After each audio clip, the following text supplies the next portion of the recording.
예, 오늘 설교 제목을 은혜의 현상과 은혜의 본질이라고 지어봤습니다. 우리가 교회에서 가장 많이 사용하는 말 중에 하나가 은혜라는 말입니다. 우리가 특별히 한국교회에서는 이 말을 굉장히 다양하게 사용하는 것 같습니다. 우리가 말씀을 듣고 뭔가 이렇게 감동을 받거나 도전을 받았을 때도 은혜 받았습니다, 이렇게 이야기를 하고요. 또 모든 것이 하나님이 하신 일입니다, 이런 것을 고백할 때도 다 하나님의 은혜입니다, 이런 식으로 우리가 표현을 합니다. 은혜라는 말의 사실 원래 정확한 사전적인 의미는요, 누군가에게 자원하는 마음으로 베푸는 호의를 뜻합니다. 그래서 이것이 하나님이나 예수님에게 적용될 때는 믿는 자들에게 베푸시는 하나님의 축복 또는 하나님의 호의, 이런 것들을 나타내는 단어로 사용이 되는 것이죠. 그렇기 때문에 은혜는 굉장히 다양한 형태로 드러날 수 있습니다. 하나님 우리에게 주신 시간들, 건강들, 물질들, 우리에게 주신 가정, 이 모든 것들도 하나의 은혜의 형태인 것이죠. 하나님 우리에게 주신 은혜의 현상들이라고 할 수 있습니다. 정말 중요한 것은, 우리가 누리는 그 은혜의 현상보다 더 중요한 것은 은혜를 주시는 하나님이신 것이죠. 그러니까 은혜를 주시는 우리에게 주시는 하나님의 은혜의 현상들은 은혜의 수요자이신 하나님이 누구인지를 드러나기 위한 하나의 증표에 불과할 뿐입니다. 근데 우리가 그것을 오해하고 하나님의 손에 들려있는 은혜에만 관심을 갖고 하나님 자신에 대해서 우리가 관심을 가지지 않는다면 온전한 신앙의 모습이라고 할 수 없는 것이죠. 그래서 우리의 삶은, 우리의 초점은 은혜의 현상에 집착하기보다는 그 은혜의 근원이신 하나님에게 우리의 초점을 맞춰야 되는 것입니다. 오늘 우리가 요한복음 6장을 읽었는데요, 요한복음 6장 전체를 관통하는 주제가 바로 이것이라고 할 수 있습니다. 요한복음 6장은 예수님이 떡 5개와 물고기 2마리로 5,000명을 먹이신 오병이어 사건에 대한 내용들입니다. 오병이어 사건은 사복음서에 유일하게 다 하나도 빠짐없이 나온 사건으로 유명합니다. 근데 요한복음은 굉장히 독특하게 이 사건을 다룹니다. 왜냐하면 오늘 6장을 보시면, 요한복음 6장을 보시면 오병이어 사건은 6장 15절에서 끝납니다. 근데 6장 전체는 71절까지 있어요. 나머지 모든 내용은 오병이어 사건이 무엇을 뜻하는지를 설명하는 내용으로 가득 차 있습니다. 요한복음의 관심은 어디에 있습니까? 오병이어 사건 자체에 관심이 있는 것이 아니에요. 요한복음의 관심은 오병이어 사건이 도대체 무엇을 의미하는가, 그 은혜의 현상으로 그들이 맛있는 것을 먹고 배부른 것이 과연 영적으로 어떤 의미를 가지는가, 그 은혜의 본질에 관심이 있는 것이죠. 오병이어를 목격했던 군중들 대부분은 그 오병이어 사건의 기적, 그것의 의미가 무엇인지를 제대로 이해하지 못한 것으로 보입니다. 그것을 우리가 어디서 알 수 있냐면 6장 14절에서 15절을 보시면, 성경 있으신 분들은 좀 성경을 보시면서 따라오시면 좋겠습니다. 6장 14절에서 15절을 보시면 사람들이 오병이어 사건을 본 다음에 예수님에게 보인 반응이 여기에 드러납니다. 이렇게 되어 있어요. 그 사람들이 예수의 행하신 이 표적을 보고 말하되 이는 참으로 세상에 오실 그 선지자라 하더라. 그러므로 예수께서 저희가 와서 자기를 억지로 잡아 임금 삼으려는 줄을 아시고 다시 혼자 산으로 떠나 가시니라. 자, 오병이어를 경험한 사람들이 예수님에게 보인 반응은 무엇입니까? 임금을 삼으려고 했습니다. 이들이 오병이어를 보고 열광한 것이죠. 그 이유가 있습니다. 당시 이스라엘은 로마의 폭정 아래 있었고 대부분의 많은 일반적인 사람들은 굶주림과 가난함에 힘들게 살던 시대였다고 알려져 있습니다. 그들에게 순식간에 5,000명을 먹일 수 있는 리더가 등장을 한 것이죠. 엄청난 사건입니다. 이 사람이 우리의 왕이 된다면 우리의 앞으로의 삶이 정말 탄탄대로가 열리겠구나, 이렇게 생각을 한 것이죠. 그래서 그들은 예수님을 억지로 자신의 임금을 삼으려고 했다라고 말씀합니다. 예수님은 어떻게 반응하시죠? 그들을 피해서 산으로 그냥 혼자 도망가 버리십니다. 무슨 말입니까? 예수님이 기대했던 반응이 아니었던 것이죠. 예수님은 그들의 임금이 되고 그들의 먹을 것을 주려고 그 기적을 행하신 것이 아니었다라는 것이죠. 그런데 그들은 그것만을 생각을 했던 것이죠. 그래서 뒤에 보면 6장 26절에 보면요, 예수님이 떠나신 다음에 군중들이 예수님을 찾다가 못 찾습니다. 그러다가 배를 타고 건너가서 예수님을 만나러 찾아와요. 그러면서 예수님을 찾아왔을 때 이 군중들에 대해서 예수님이 이렇게 말씀을 하십니다. 너희가 나를 찾는 것은 표적을 본 까닭이 아니요 떡을 먹고 배부른 까닭이로다. 자, 예수님이 그들을 먹이신 이유는 어떤 표적을 보여주시기 위해서 먹이셨다는 거예요. 예수님 무언가 표적을 나타내기 위해서 그들을 먹이셨는데, 그런데 그들에게는 표적이 중요하지 않았다는 것이죠. 그들은 그냥 이전에도 주님이 우리를 배불리 먹여주셨으니까 또 먹여주세요 라는 마음으로 예수님을 자꾸만 찾아다닌 것입니다. 은혜의 본질에는 관심이 없고 은혜의 현상에만 집착하는 그런 모습인 것이죠. 사실 이런 모습이 그들의 모습만은 아닙니다. 오늘날 우리가 신앙생활을 하다 보면 우리도 때로는 하나님 자체에 집중하기보다는 하나님의 손에 들려져 있는 부차적인 은혜의 현상들에 집중하는 경우들을 우리가 종종 보게 되죠. 그래서 이 어거스티나라는 유명한 그 신학자가 이 현상을 이런 아주 유명한 이야기로 비유를 들어서 설명을 했습니다. 결혼 반지와 결혼이라는 비유로 설명을 했습니다. 결혼 반지는 결혼을 했다는 사실을 보여준 하나의 증표입니다. 저도 결혼 반지를 끼고 있는데 이 결혼 반지가 얼마나 좋은가와 내 결혼 생활이 얼마나 행복한가는 비례합니까? 비례하지 않습니까? 비례하지 않습니다. 여기에 뭐 몇십만 불짜리 반지를 꼈다고 해서 그 결혼이 행복해지는 결혼이 되는 것은 아닙니다. 저처럼 그냥 이게 50달러, 100달러짜리 꼈다고 해서 결혼이 불행한 결혼이 되는 것도 아니죠. 반지가 중요한 것이 아니라 반지가 의미하는 바가 중요한 것입니다.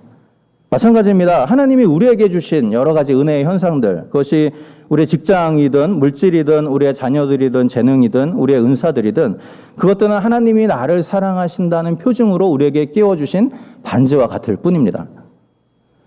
우리 눈에는 어떤 사람은 더 화려한 반지를 낀 것처럼 보이고 어떤 사람은 더 초라한 반지를 낀 것처럼 보일 수 있습니다. 그러나 정말로 중요한 것은 반지 자체가 아니라 반지가 의미하는 바이죠. 반지가 무엇을 의미합니까? 하나님이 나를 거룩한 하나님의 신부로 삼아 주셨다라는 것이죠. 나를 하나님의 신부로 삼아 주셨을 뿐만 아니라 나를 향한 하나님의 변치 않는 사랑을 부어 주시겠다는 하나의 보증으로 우리에게 이러저러한 은혜를 우리에게 부어 주시는 것이죠. 그렇기 때문에 우리의 시선은 그런 어떤 은혜의 현상에 가 있으면 안 되고 그 은혜의 수여자이신 하나님 자신에게 가 있어야 하는 것이죠. 오늘 오병이어 사건을 통해서 예수님이 말씀하고자 하시는 메시지가 바로 그것이었습니다. 내가 너희를 먹였지만 내가 너희를 먹인 이유가 있다라는 것이죠. 너희를 먹인 이 사건이 가지고 있는 본질적인 은혜의 본질적인 의미가 있다라는 것이죠. 그것이 무엇입니까? 오늘 본문의 뒷부분에 보면 예수님 자신이 영원히 줄이지도 않고 목마르지도 않는 생명의 떡이라는 것을 알리기 원하셔서 이 사건을 행하셨다라고 말씀을 하고 있습니다. 예수님이 주신 떡에 한눈 팔지 말고 그 진정한 생명의 근원이신 예수님을 바라보라라는 메시지를 예수님이 전달을 하는 것이죠. 그래서 오늘 본문의 47절에서 51절에 보면 예수님이 이렇게 말씀을 하십니다. 혹시 같이 한번 읽어보면 좋겠습니다. 6장 47절에서 51절입니다. 같이 한번 읽어볼까요? 진실로 진실로 너희에게 이르노니 믿는 자는 영생을 가졌나니 내가 곧 생명의 떡이로다. 너희 조상들은 광야에서 만나를 먹었어도 죽었거니와 이는 하늘로서 내려오는 떡이니 사람으로 하여금 먹고 죽지 아니하게 하는 것이니라. 나는 하늘로서 내려온 산떡이니 사람이 이 떡을 먹으면 영생하리라. 나의 줄 떡은 곧 세상의 생명을 위한 내 살이로라 하시니라. 아멘. 자, 오병이어 사건과 광야에서 만나를 준 사건을 서로 대비를 합니다. 이런 그 대비에는 이유가 있습니다. 항상 모세는 복음서에서 율법을 상징하는 것으로 나오고요. 예수님은 은혜를 상징하는 새 시대의 인물로 등장을 합니다. 율법과 은혜의 대조를 보여주는 일종의 장치인 것이죠. 출애굽 시기에 모세는 하늘에서 내린 만나로 백성들의 굶주림을 채워주었습니다. 물론 모세가 준 건 아니고 하나님이 내려주신 것이죠. 만나는 이 죽음의 땅인 광야에서도 하나님이 그들을 공급하시고 그들을 이끄신다라는 하나님의 은혜의 표징이었습니다. 그러나 만나는 영원한 양식은 될 수 없었죠. 모세를 포함한 모든 사람들은 만나를 먹었지만 결국은 다 죽게 되었습니다. 다만 이 만나라는 것은 하나님의 은혜를 들어주는 하나의 표정이었을 뿐이고 정말로 중요한 것은 하나님이 그들의 공급자가 되신다는 사실이었던 것이죠. 마찬가지로 율법이라는 것도 하나님의 거룩하심, 하나님의 인자하심, 하나님의 선하심을 보여주는 일종의 증표가 됩니다. 그러나 중요한 것은 율법의 조항이 중요한 것이 아니고 그 율법을 만드신 하나님이 어떤 분인가가 중요한 것이죠. 그래서 구원은 율법을 지킴으로써 이루어지는 것이 아니고 율법을 주신 하나님을 믿음으로써 얻게 된다라고 성경이 말하고 있습니다. 여러분, 오병이어 사건을 통해서 주님이 가르치고자 하시는 메시지도 마찬가지입니다. 주님이 일으키신 이 표적은 단순히 떡을 먹여서 배부르게 하기 위해서가 아니었다는 것이죠. 그들의 굶주림을 채워줄 양식이 필요했던 것처럼 그들의 영적인 굶주림을 채워줄 진정한 양식이 바로 나 예수 그리스도다라는 것을 알리기 위해서 이 표적을 행하신 것입니다. 하늘에서 내린 만나, 이것은 하늘에서 오신 생명의 양식이신 예수님을 미리 예표하는 것이 됩니다. 만나라는 것은 한계가 있었죠. 만나는 이스라엘이라는 제한된 사람들을 대상으로 40년이라는 제한된 기간 동안만 내린 것입니다. 그러나 반대로 예수님은 시대와 공간을 초월하여서 모든 인류에게 영원한 생명을 주시기 위해서 오신 분이신 것이죠.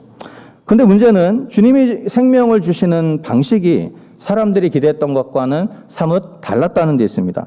사람들은 기적을 행하는 능력의 지도자 또는 로마의 폭정을 끝낼 어떤 강력한 정치적인 메시아를 기다렸습니다. 그러나 주님은 도리어 무기력하게 자기의 생명을 내어주심으로 말미암아 세상의 생명을 공급하신 것이죠. 그에 대한 말씀이 53절에서 58절에 나와 있습니다. 우리 이 말씀도 같이 한번 읽어보면 좋겠습니다. 53절에서 58절 말씀입니다. 같이 읽겠습니다.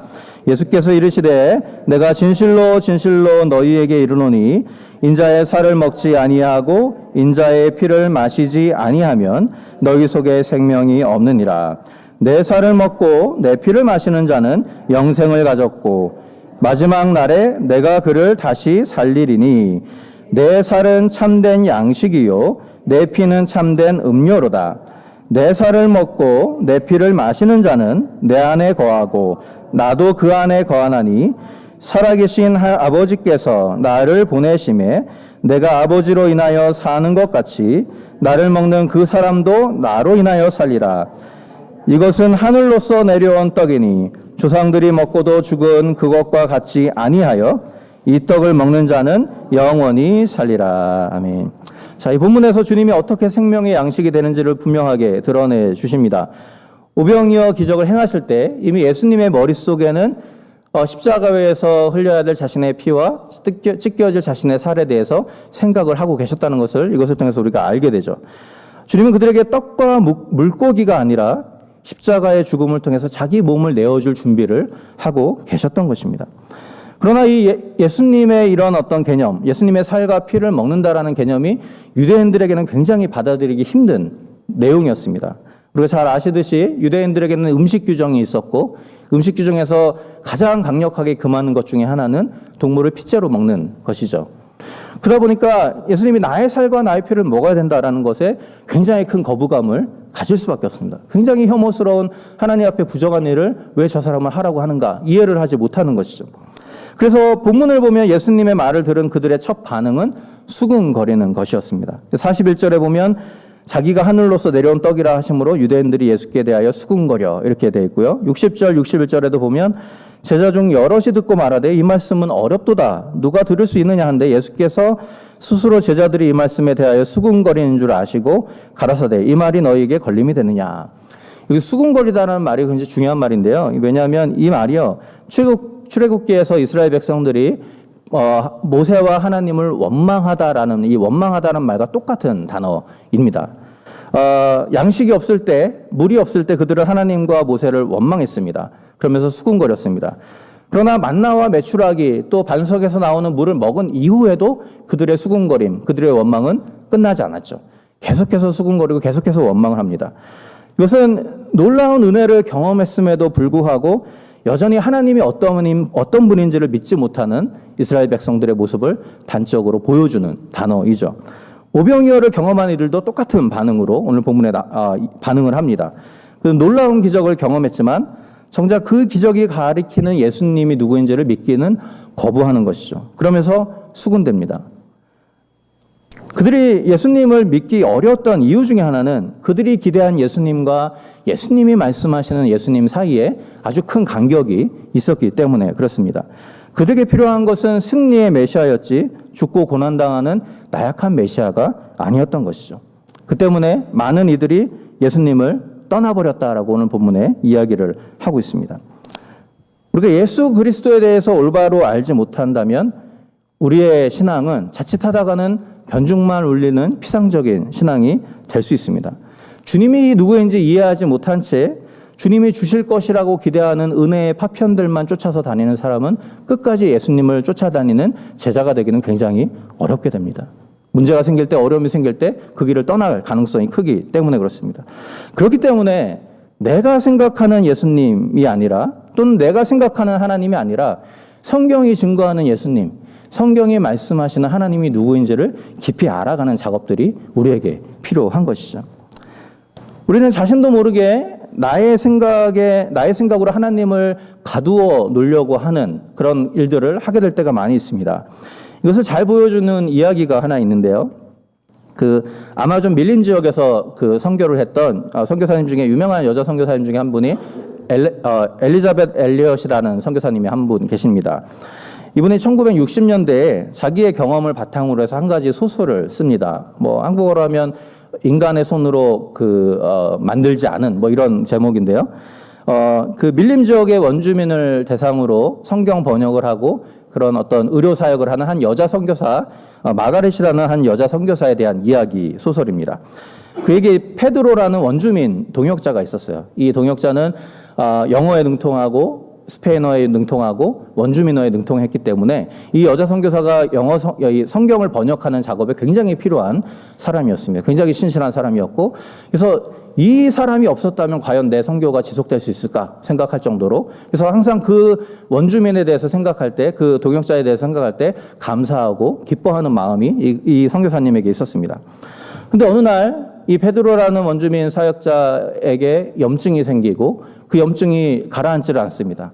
그래서 의료 선교도 같이 했던 이 선교사였기 때문에 마가렛 선교사가 페니실린 주사약을 가지고 가서 그 사람에게 주사를 놓아줍니다.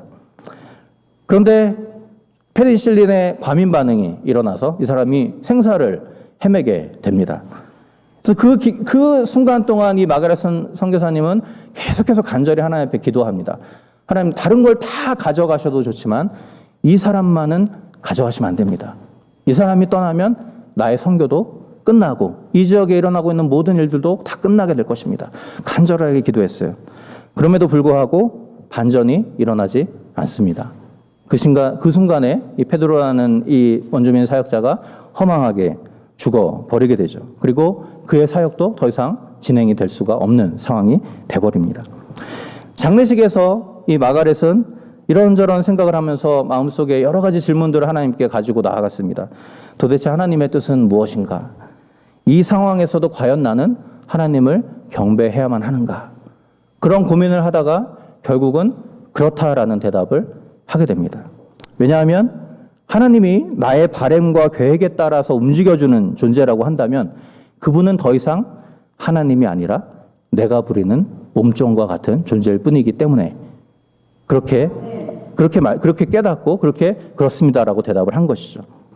이 소설이 처음 나왔을 때 많은 사람들이 이 저자인 엘리자벳 엘리엇에게 편지를 보내서 강력히 항의를 했다고 합니다. 그리스도인들이. 왜냐하면 평생을 선교 사역으로 헌신한 그 여자 선교사에게 하나님이 그렇게 무자비하게 대하실 리가 없다. 내가 아는 하나님은 그런 하나님이 아니다. 라는 말로 강력하게 항의 편지를 했다고 해요.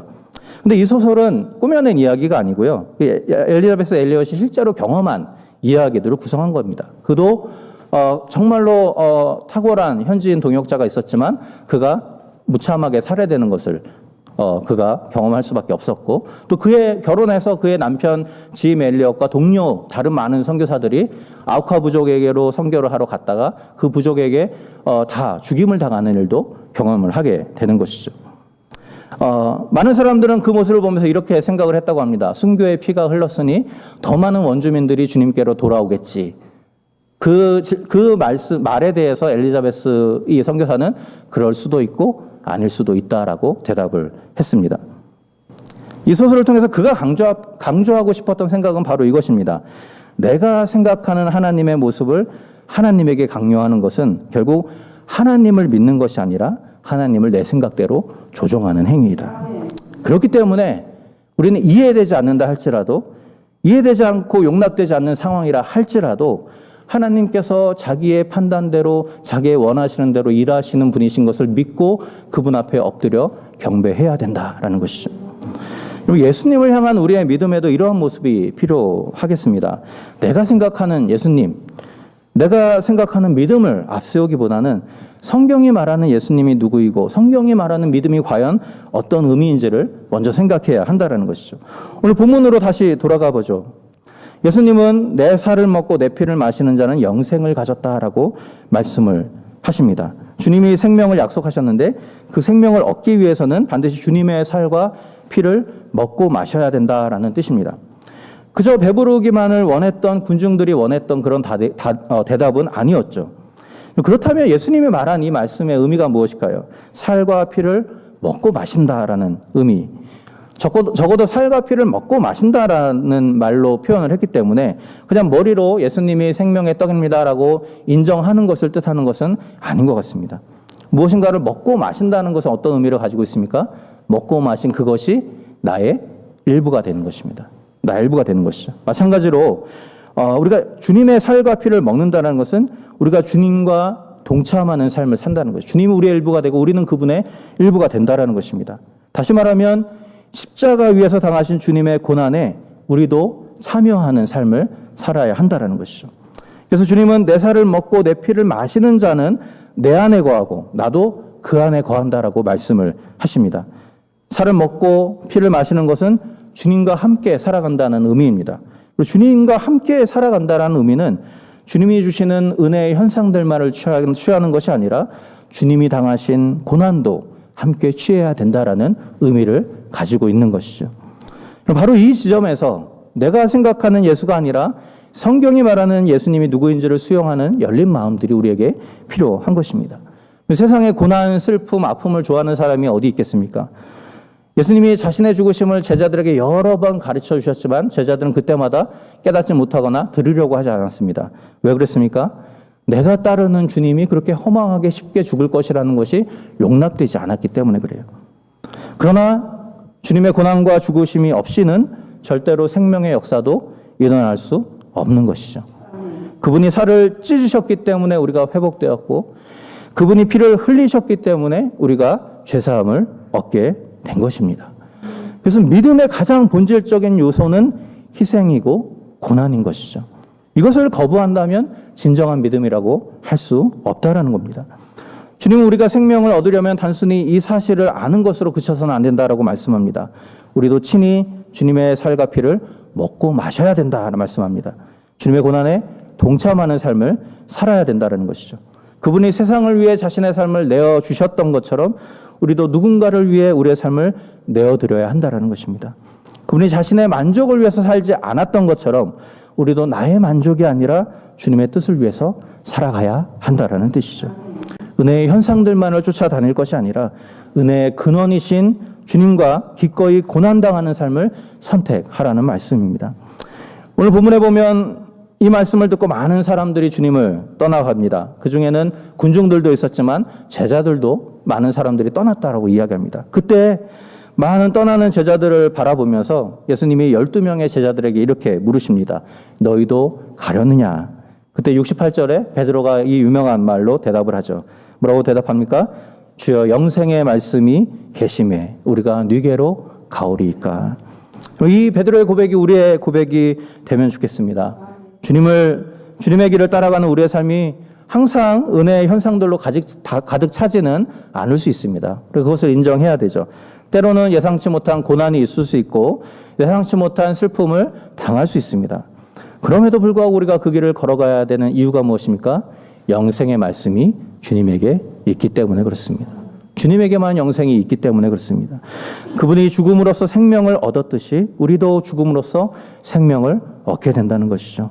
그분이 고난을 통해서 영광을 받으셨듯이 우리도 고난을 통해서 마침내 영광을 받게 된다는 것입니다. 그래서 바울이 이렇게 고백을 하죠. 내가 그리스도의 남은 고난을 그의 몸된 교회를 위하여서 내 육체에 채운다. 무슨 말입니까? 고난이 도리어 생명을 이루고 죽음이 도리어 영광을 이루는 그 놀라운 진리를 내가 그 진리가 내 삶 속에서 드러나기를 원한다라고 바울은 고백하고 있는 것입니다. 오늘 우리가 주님이 우리를 위해서 내어주신 살과 피를 기념하는 성찬 예배로 주 앞에 나아가는 시간입니다. 성찬을 대할 때 오늘 우리가 나눈 이 말씀이 우리의 마음속에 부딪힐 수 있기를 바랍니다.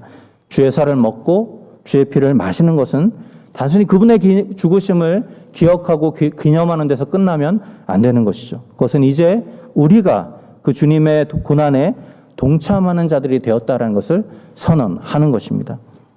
주님 말씀하셨습니다. 내 살을 먹고 내 피를 마시는 자는 내 안에 거하고 나도 그 안에 거한다. 그러므로 성찬을 대할 때 이제 내가 사는 것이 아니라 내 안에 계신 그리스도가 사시는 것을 기억하는 저와 여러분들이 될 수 있기를 바랍니다. 그것을 기억하고 고난당하신 주님과 함께 살기 위해서 기꺼이 내가 포기해야 될 것이 무엇인가를 함께 헤아려 보는 시간이 되면 좋겠습니다. 아직 죽지 않은 나의 자아들, 아직 포기하지 못한 나의 어떤 권리들, 인정받고 싶어하는 마음들, 높아지고자 하는 욕망들, 그 모든 것들을 십자가 앞에 내려놓는 시간이 되시기를 바랍니다. 사실 그것은 십자가 위에서 이미 죽었다라고 성경은 선언을 합니다. 근데 이미 죽은 그것을 우리는 자꾸만 붙잡으려고 할 때가 많이 있다라는 것이죠. 주님이 죽으심으로 말미암아 다시 사셨듯이 우리도 나를 죽여야만 그리스도 안에서 새로운 생명을 누릴 수 있습니다. 성찬을 통해서 이 사실을 다시 확인하는 우리가 되면 좋겠고요. 그래서 우리의 신앙이 그저 은혜의 현상들만 쫓아다니는 피상적인 신앙의 수준을 벗어나서 정말 주님을 따라 희생과 포기와 고난의 길을 걸어가는 보다 본질적인 신앙으로 회복될 수 있기를 주님의 이름으로 부탁을 드립니다.